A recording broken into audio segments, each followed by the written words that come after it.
लेकिन कुछ मेरे लिए नहीं, कुछ करना है, बस ये भाव रहता था। तो ज़्यादा समझ नहीं थी, कोई रोड मैप भी नहीं था। भूख थी कुछ मुझे इस जीवन को जानने की, पहचानने की। तो मैं चला गया, निकल पड़ा।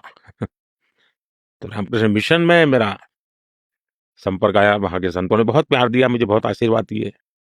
स्वामी आत्मस्थानंद जी के साथ में मेरी बड़ी निकटता बन गई। वो 100 साल तक करीब-करीब जीवित रहे और जीवन के उनके आखिरी क्षणों में मेरी बहुत इच्छा थी कि वो मेरे पीएम हाउस में आकर के रहे, लेकिन उनकी ज़िम्मेवारी इतनी थी कि वो आए नहीं। जब मैं सीएम था तब तो आते थे, मुझे बहुत उनका आशीर्वाद मिलता था। लेकिन उन्होंने मुझे गाइड किया कि भाई तुम क्यों यहाँ अपना आए हो? तुम्हें जो करना है कुछ और काम है। तुम खुद के भलाई के लिए तुम्हारी प्रायोरिटी है कि समाज की भलाई के लिए है?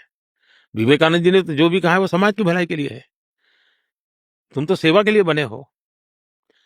तो मैं एक प्रकार से वहाँ थोड़ा निराश भी हुआ, क्योंकि उपदेश ही सुनने को मिला, मदद तो मिली नहीं।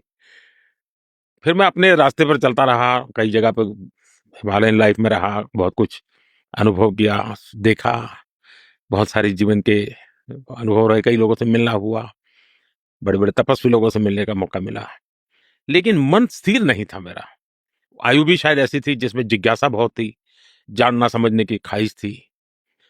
एक नया अनुभव था, वहाँ की मौसम की दुनिया भी अलग थी, पहाड़ों में बर्फीले पहाड़ों के बीच में रहना होता था। लेकिन सबने मुझे घड़ने में बहुत बड़ी मदद की।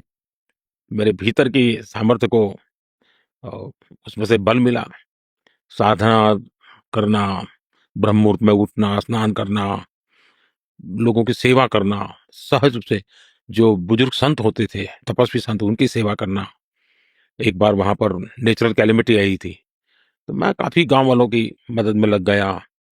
तो ये मेरे जो संत महात्मा जो भी जिनके पास कभी न कभी मैं रहता था, ज़्यादा दिन एक जगह पे नहीं रहता था मैं, ज़्यादा भटकता ही रहता था।